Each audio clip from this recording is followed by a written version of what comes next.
Hello दोस्तों, toppers तक channel में एक बार फिर से आप सभी दोस्तों का स्वागत करता हूं। आज आज हम लोग जो है उसी टॉपिक पर आगे बढ़ते हैं। दोस्तों, एक बात जो कहना है कि बच्चे जो है क्या करते हैं कि पूरा वीडियो नहीं देखते हैं और इससे क्या होता है, उनका पूरा अच्छे से कॉन्सेप्ट नहीं बन पाता है। 2 मिनट, 4 मिनट, 1 मिनट वीडियो देख लेते हैं, उससे उनका अच्छा कॉन्सेप्ट नहीं बन पाता है और कई बार आप जो है एक अच्छे कॉन्सेप्ट से वंचित रह जाते हो। तो आप सभी पूरा वीडियो जरूर देखें और उसके बाद कमेंट करें कि समझ में आया या नहीं आया। चलिए दोस्तों, दूसरे बच्चों तक भी वीडियो जो है ये पहुंचाने की कोशिश करें और लाइक, शेयर और सब्सक्राइब जरूर से जरूर करें, क्योंकि यही मेहनत जो है हमारा जो है फल है, यही मेहनत जो है आप हमें फल देते हो। चलिए चलते हैं हम टॉपिक पर कि लोकतंत्र क्या और लोकतंत्र क्यों। नेक्स्ट क्वेश्चन पर चलते हैं। क्या सऊदी अरब एक लोकतांत्रिक देश है? अपने मत के पक्ष में दलील दीजिए। अब पिछले क्लास में हमने नेपाल और म्यांमार के बारे में पढ़ा था। आज हम सऊदी अरेबिया के बारे में पढ़ेंगे। आज हम चाइना के बारे में पढ़ेंगे कि क्या इन सब कंट्री में लोग डेमोक्रेसी है या नहीं है। अगर डेमोक्रेसी नहीं है तो डेमोक्रेसी नहीं होने के क्या क्या खासियत हैं, और डेमोक्रेसी है तो उसकी क्या क्या क्वालिटी है, हम दोनों कंट्री के बारे में देखते हैं। दोस्तों, सऊदी अरब एक लोकतांत्रिक देश नहीं है। क्यों नहीं है? नहीं है तो क्यों नहीं है, ये हम लोग देखते हैं। सऊदी अरब के शाह जो होता है वो राजा होता है। सऊदी अरब में जो शाह होता है वो बड़े अमीर क्लास के लोग होते हैं। इनके पास बड़े बड़े तेल पेट्रोलियम के कुएं होते हैं, बड़े बड़े पैसे वाले लोग होते हैं। सऊदी अरब के शाह लोगों के द्वारा नहीं चुने जाते, यानी अगर वोटिंग होता है तो हर पब्लिक को इसमें पार्टिसिपेट करने का अधिकार नहीं होता है, बल्कि यह अधिकार राज परिवार में जन्म लेने के कारण मिल जाता है। जो राजा होता है वहां का, जो हेड होता है सऊदी अरब का, उसे शाह कहते हैं। और शाह जो है राजा होता है, और शाह वही बन सकता है जो उस परिवार में जन्म लेता है। केवल उस परिवार में जन्म लेने के कारण वो सऊदी अरब का राजा बन जाता है, वो सऊदी अरब का शाह बन जाता है। और इस प्रकार जो है वहां डेमोक्रेसी नहीं है। उसके बाद यहाँ महिलाओं को वोट डालने का अधिकार नहीं होता है। यहाँ पर महिलाओं को वोट डालने का अधिकार नहीं होता है। हालांकि कई सालों से सऊदी अरबिया में महिलाएं वोट डालने के लिए लगातार आंदोलन कर रही थी, तो इधर 2 साल पहले जो है इनको थोड़ा बहुत अधिकार दिया गया है। महिलाओं को पहले तो जो नौकरी करने का अधिकार नहीं था, पुलिस में भर्ती होने का अधिकार नहीं था, सेना में भर्ती होने का अधिकार नहीं था, लेकिन अब धीरे धीरे सऊदी अरबिया में भी महिलाओं को थोड़ा थोड़ा अधिकार देना शुरू कर दिया है। उसके बाद यहाँ स्वतंत्रता एवं निष्पक्ष रूप से चुनाव की व्यवस्था नहीं है। यानी यहाँ पे जो वोट होता है थोड़ा बहुत होता है, जो अमीर क्लास के लोग वोट देते हैं, तो स्वतंत्र एवं निष्पक्ष रूप से, निष्पक्ष का मतलब है हर व्यक्ति जिसको वोट देकर के जिताना चाहे, ऐसा तरीका सऊदी अरेबिया में नहीं है। उसके बाद सऊदी अरेबिया में मीडिया की स्वतंत्रता नहीं है। मीडिया जो है वो शाह के विरोध में नहीं बोल सकता, शाह के अगेंस्ट में नहीं बोल सकता। शाह के विरोध में अगर उन्होंने कोई गलत डिसीजन सऊदी अरेबिया के लिए लिया है तो मीडिया जो है वो शाह के विरोध में नहीं बोल सकता। जिस कंट्री में ये सारी विशेषताएं होता है, जनता को ये सारे अधिकार नहीं होता है, ऐसे कंट्री को डेमोक्रेटिक कंट्री नहीं कह सकते। इस आधार पर हम कह सकते हैं कि सऊदी अरब एक डेमोक्रेटिक कंट्री नहीं है। तो दोस्तों, हमने देखा दोस्तों एक और चीज है थोड़ा सा इससे अलग हट करके, कि जो हजरत मोहम्मद साहब जो मुस्लिमों के गॉड हैं, भगवान हैं, ईश्वर हैं, उनका जन्म जो है सऊदी अरब के मक्का में ही हुआ था। और इसीलिए सऊदी अरब में जो है वो सऊदी अरब को पवित्र मुस्लिमों के द्वारा पवित्र माना जाता है, पवित्र देश माना जाता है। तो इसीलिए भी वहां लोग जो है शाह का विरोध नहीं करते हैं, क्योंकि वो अपने शाह को वो मोहम्मद साहब के वंशज समझते हैं या उसी परिवार में जन्म लेने वाला समझते हैं। इसीलिए यहाँ के लोग भी अपने शाह से का विरोध नहीं करते हैं। तो दोस्तों, ये एक अलग हट करके एक आंसर था थोड़ा सा। अब हम चलते हैं, क्या चीन एक लोकतांत्रिक देश है? अपने मत के पक्ष में दलील दीजिए। यानी अगर चीन लोकतांत्रिक देश नहीं है तो इसे सपोर्ट कीजिए। कैसे नहीं है देखते हैं। चीन एक लोकतांत्रिक देश नहीं है, यह भी एक लोकतांत्रिक देश नहीं है। कैसे नहीं है देखते हैं। दोस्तों, चीन में एक ही पार्टी, चीनी कम्युनिस्ट पार्टी की सरकार है। 10th क्लास में जब हम बच्चों को पढ़ाते हैं तो वहां कई बार क्वेश्चन आता है कि विश्व में कौन सा ऐसा कंट्री है जहां सिंगल पार्टी सिस्टम है। चीन में एक ही पार्टी की सरकार है, किसी भी व्यक्ति को दूसरी पार्टी बनाने का अधिकार नहीं है चीन में। अगर किसी व्यक्ति को चीन में चुनाव लड़ना होगा तो चीनी कम्युनिस्ट पार्टी जो सिंगल पार्टी है, चीनी कम्युनिस्ट पार्टी के हेड से परमिशन लेना होगा, तभी वो व्यक्ति चीन से चुनाव लड़ सकता है। उसके बाद चीन में एक ही पार्टी चीनी कम्युनिस्ट पार्टी की सरकार है और यह पार्टी तानाशाही जैसा व्यवहार करता है।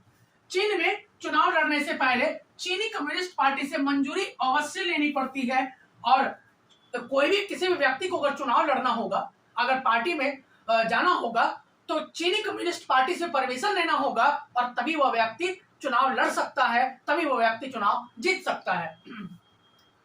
चीन में लोगों को स्वतंत्रता समानता का अधिकार नहीं है। चीन में लोग स्वतंत्र नहीं है। स्वतंत्रता का मतलब होता है कहीं भी घूमने फिरने की आजादी, किसी भी प्रकार का रोजगार करने की आजादी, सरकार का विरोध करने की आजादी, हड़ताल करने की आजादी, घूमने फिरने की आजादी, ऐसी आजादी चीन के लोगों को नहीं है। उसके बाद चीन में मीडिया को स्वतंत्रता प्राप्त नहीं है। मीडिया की स्वतंत्रता का मतलब है जैसे भारत में सरकार ने अगर कोई गलत डिसीजन लिया तो यह सरकार की कानून की आलोचना करने का अधिकार मीडिया को है। मीडिया क्या करती है, आपने भारत में मीडिया में डिबेट देखा होगा तो कई सारे चैनल वाले डिबेट कराते हैं, कोई सरकार का विरोधी आता है, कोई सरकार का सपोर्टर आता है, लेकिन चीन में ऐसी व्यवस्थाएं नहीं है। कोई भी व्यक्ति, चूंकि जो मीडिया है वो सरकारी चैनल होता है, सरकार ही मीडिया को एस्टेब्लिश करती है, तो मीडिया सरकार का विरोध नहीं कर सकती, मीडिया सरकार के अगेंस्ट में नहीं बोल सकती। चीन में मीडिया सरकार की आलोचना नहीं कर सकता है, इसलिए चीन में स्वतंत्रता का अधिकार नहीं है।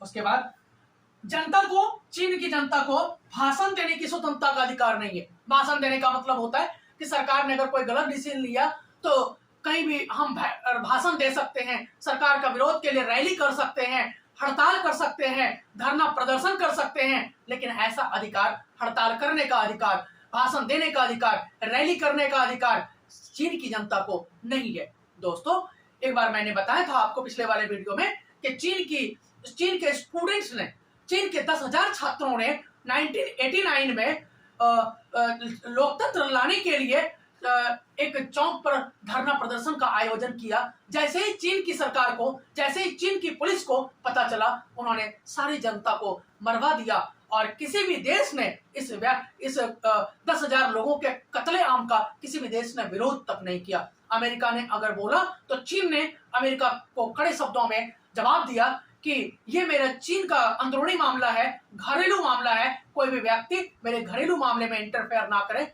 और किसी भी देश ने चीन के अगेंस्ट में बोलने तक की हिम्मत नहीं किया। तो ये है चीन में। चीन एक लोकतांत्रिक देश नहीं है, बल्कि एक तानाशाही कंट्री है, कम्युनिस्ट पार्टी है वहां पर, और कम्युनिस्ट पार्टी जो है वो तानाशाही शासन का एक रूप है। इस प्रकार चीन और सऊदी अरबिया दोनों में तानाशाही, दोनों में लोकतांत्रिक व्यवस्थाएं नहीं है।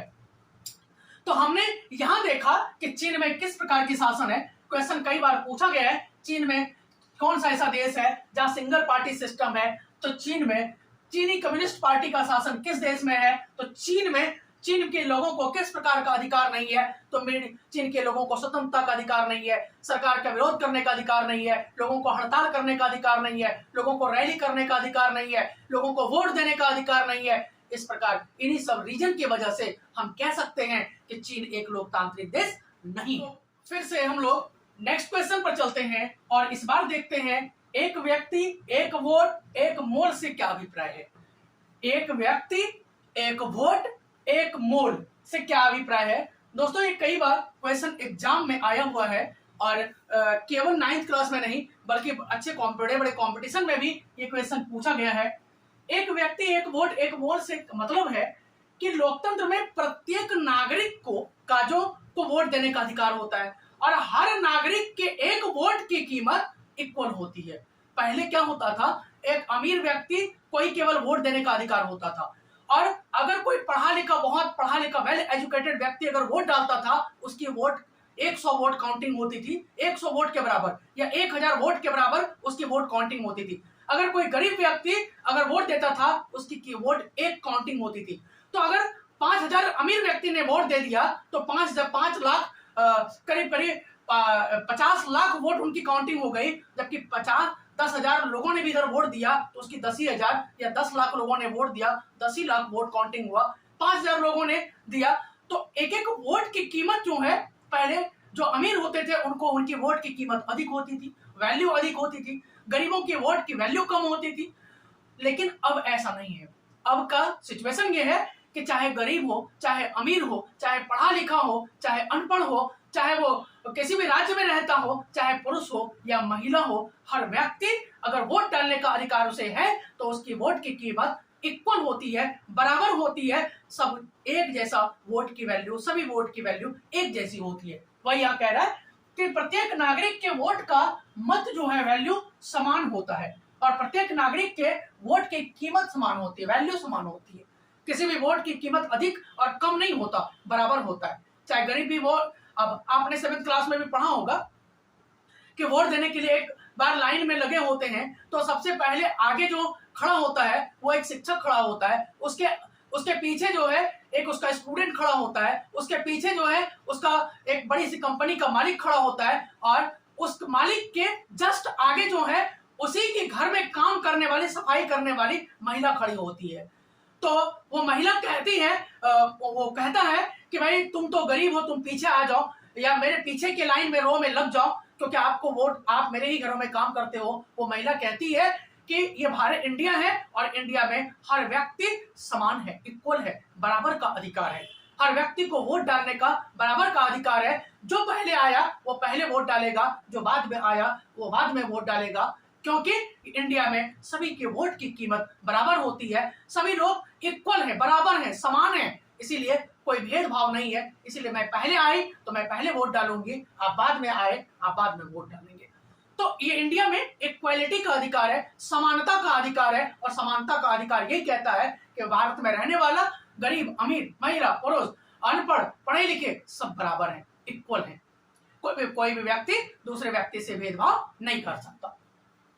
चलिए नेक्स्ट क्वेश्चन देखते हैं। गैर लोकतांत्रिक सरकार के मुख्य विशेषताएं। गैर लोकतांत्रिक सरकार, लोग यानी जिन जिन कंट्री में डेमोक्रेसी नहीं है उन कंट्री की, सभी कंट्री में समान रूप से क्या क्या विशेषताएं होता है। तो दोस्तों, जिन कंट्री में गैर लोकतांत्रिक का मतलब है जिन कंट्री में डेमोक्रेसी नहीं है, उन कंट्री में, जैसे हमने क्या देखा नेपाल में, जैसे क्या देखा म्यांमार में, जैसे क्या देखा चीन में, जैसे क्या देखा सऊदी अरबिया में, इन सब कंट्री में हमने देखा कि किस तरह का शासन था। वहां पे देखते हैं कि किस प्रकार का शासन होता है। गैर लोकतांत्रिक देश में लोगों को सरकार और उसके नीतियों की आलोचना करने का अधिकार नहीं होता है। यानी जो जहां डेमोक्रेसी नहीं है वहां की जनता को वहां की सरकार का आलोचना करने का अधिकार नहीं है, वहां की सरकार का हड़ताल विरोध करने का अधिकार नहीं है, वहां की सरकार के आलोचना करने का अधिकार नहीं है। जैसे आप म्यांमार बर्मा में ले लो, वहां की जनता, बर्मा की जनता, म्यांमार की जनता सरकार का विरोध नहीं कर सकता, सरकार के विरोध में हड़ताल नहीं कर सकता, रैली नहीं कर सकता। यही कहानी चीन में भी है, यही कहानी नेपाल में भी था और यही कहानी सऊदी अरबिया में भी है। नेपाल तो 2010 के बाद से स्वतंत्र हो गया और नेपाल में अब जो भी प्रधानमंत्री राष्ट्रपति बनता है तो उनको तो वोट देकर के चुना जाता है। लेकिन हमने 2005 से पहले के बारे में पढ़ा था तो हमें, इसीलिए मैंने आपको पढ़ाया कि नेपाल में, बताया कि नेपाल में लोकतंत्र नहीं है, जबकि अब 2010 के बाद नेपाल में लोकतंत्र आ गए हैं। जब वो नेपाल का संविधान लिखा गया तो भारत सरकार से कई सारे संविधान विशेषज्ञ को भारत सरकार से बुलाया गया और भारत ने नेपाल के संविधान लिखने के लिए कई सारे वेल एजुकेटेड लोगों को भेजा था ताकि नेपाल का संविधान सुचारू रूप से अच्छे से लिखा जा सके। दोस्तों, दूसरा है शासनकर्ता सर्वे सर्वा होता है। जो उस देश का प्रधानमंत्री होता है या राष्ट्रपति होता है या सैनिक शासन में सेना का हेड होता है, वही सर्वे सर्वा होता है। उसको वो किसी से परमिशन नहीं लेता, वो जो डिसीजन दे देता है वो उस देश के हर नागरिक को मानना पड़ता है। जैसे म्यांमार बर्मा में सैनिक शासन है तो म्यांमार बर्मा में जो सेना का, आर्मी का हेड है, वो जो डिसीजन लेगा वो वही मान्य होगा। उनका विरोध करने का अधिकार है, उनके अपने भी मंत्री को नहीं है। चीन में भी ऐसे ही, चीन के राष्ट्रपति ने जो डिसीजन ले लिया उनका विरोध उन्हीं की पार्टी का कोई व्यक्ति नहीं कर सकता है और चीन की जनता तो नहीं ही कर सकती। तो तो ऐसे कंट्री में, सऊदी अरबिया में भी यही है, गैर लोकतांत्रिक देशों में विपक्षी दलों का कोई स्थान नहीं होता। विपक्षी दल का मतलब जैसे हमारे देश में भारतीय जनता भाजपा पार्टी की सरकार है पूरे देश में, सेंट्रल गवर्नमेंट में, तो कांग्रेस पार्टी विपक्षी पार्टी है। तो विपक्षी पार्टी का काम क्या होता है कि सरकार अगर कोई गलत काम कर रही है तो सरकार का विरोध करना, जनता के बीच में उस कानून को बताना, अच्छाई और बुराई जनता के बीच में ले जाना, विपक्षी पार्टी का ये काम होता है। लेकिन जिन देशों में डेमोक्रेसी नहीं है उन कंट्री में विपक्षी पार्टियों का कोई स्थान नहीं है। पहले तो चीन में एक ही पार्टी है, तो दूसरी पार्टी जब बना ही नहीं सकते तो विपक्षी होगा कहां। सऊदी अरबिया में पार्टी है नहीं, शाही राजा ही है एक तरीके से। म्यांमार बर्मा में सैनिक शासन है, तो वहां तो आर्मी का हेड ही उस देश का हेड मुख्य बन जाता है। तो ऐसे कंट्री में जो विपक्षी पार्टी है, यानी दूसरी पार्टी को अब उस जो लीडिंग पार्टी है, जो मेन पार्टी है, जिस पार्टी की सरकार है, उस पार्टी का विरोध करने का अधिकार नहीं है, उस पार्टी का विरोध करने का अधिकार नहीं होता है। मजदूरों को व्यापारिक संघ बनाने की अनुमति नहीं होता। जैसे हमारे देश में, जैसे जहां जहां डेमोक्रेसी है वहां पे हम किसान यूनियन बना सकते हैं, हम स्टूडेंट यूनियन बना सकते हैं, हम टीचर्स यूनियन बना सकते हैं। अभी टीचर्स की सैलरी नहीं बढ़ी थी तो पूरे दिल्ली के शिक्षकों ने, पूरे देश के शिक्षकों ने भारत सरकार का विरोध करना शुरू कर दिया, क्योंकि टीचर्स ने यूनियन बना लिया था। उसी प्रकार मेडिकल यूनियन, डॉक्टर्स का यूनियन होता है। अगर सरकार डॉक्टर्स की सैलरी 10 साल 15 साल से नहीं बढ़ा रही है या कोई और एक्स्ट्रा फायदा नहीं दे रहा है तो सारे डॉक्टर जो है वो हड़ताल पे बैठ जाते हैं। ये डॉक्टर्स का यूनियन है। उसी तरह किसानों का यूनियन है, मजदूरों का यूनियन है। भारत में हर व्यक्ति को, हर समुदाय को अपना यूनियन बनाने का अधिकार है। अभी आपने देखा कि भारत सरकार ने किसानों के बारे में किसान बिल लाया था, जिसे पूरे देश के किसानों ने सरकार का विरोध किया और अंतिम में 1 साल तक किसान विरोध करते रहे। अंतिम में सरकार को इस बिल को वापस लेना पड़ा। किसानों के यूनियन ने पूरे देश में हड़ताल करना शुरू कर दिया। इसी तरह स्टूडेंट्स यूनियन होता है। तो ऐसे कंट्री में हर समुदाय को, हर जाति वर्ग को अपना यूनियन बनाने का अधिकार है। जहां डेमोक्रेसी है वहां, लेकिन जहां डेमोक्रेसी नहीं है वहां इस प्रकार का संघ बनाने की, यूनियन बनाने की परमिशन नहीं होती।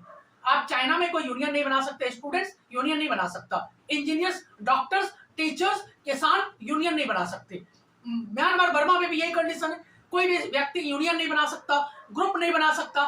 चाइना में भी, सऊदी अरेबिया में भी ऐसे ही कंडीशन है। तो ऐसे कंट्री में किसी भी व्यक्ति को यूनियन बनाने की, ग्रुप बनाने की परमिशन नहीं होती है। उसके बाद चाइना में जो है मीडिया को पूरी आजादी नहीं है। जिन भी कंट्री में डेमोक्रेसी नहीं होता है वहां मीडिया को पूरी आजादी नहीं होती है। तो दोस्तों ये था लोकतंत्र क्या और लोकतंत्र क्यों। अगर आपको वीडियो पसंद आई हो तो आप ये वीडियो जो है दूसरे बच्चों तक भी, दूसरे दिल्ली से बाहर भी या दिल्ली के दूसरे बच्चों तक भी पहुंचाने की कोशिश करें और इसमें हमारी हेल्प जरूर करें। दोस्तों ये जो मैं वीडियो बनाता हूं, मैं आपसे कोई फीस नहीं लेता हूं, बल्कि केवल फीस के रूप में आपसे ये सपोर्ट करने को कहता हूं। तो दोस्तों आप जरूर से जरूर जो है दूसरे बच्चों तक भी वीडियो पहुंचाएं। आप और आप भी मन से पढ़ें। दूसरी बात यह है कि बहुत सारे बच्चे क्या करते हैं, वीडियो को पूरा नहीं देखते हैं। 2 मिनट, 1 मिनट, 1.5 मिनट देख लिया, 4 मिनट देख लिया, इससे आपका कॉन्सेप्ट नहीं बन पाता है और आप फिर बाद में आप उसी वीडियो के बारे में आप अच्छा या बुरा बोलने लग जाते हो, तो आपका कॉन्सेप्ट नहीं बन पाएगा। दोस्तों केवल ये 9th क्लास नहीं है। अभी तो आपको लगता है 9th में पढ़ते हो, जब आप कंपटीशन की तैयारी करेंगे तो ये सारे आगे के कंपटीशन में आपको काम आएगा और ये सारे फिर से आपको पढ़ने पड़ेंगे। किसी भी सीनियर जो आपके घर में पढ़ने वाले लोग हैं, जो तैयारी करते हैं, उनसे आप पूछेंगे तो जो मैं बता रहा हूं वही वो भी बताएंगे कि यही एनसीईआरटी सारे कोचिंग वाले, सारे बड़े बड़े एग्जाम्स में आपको पढ़ने पड़ेंगे। तो चलिए दोस्तों, बहुत बहुत धन्यवाद आपको वीडियो देखने के लिए, लाइक, शेयर एंड सब्सक्राइब करने के लिए। चलिए बहुत बहुत धन्यवाद। जय हिंद, जय भारत।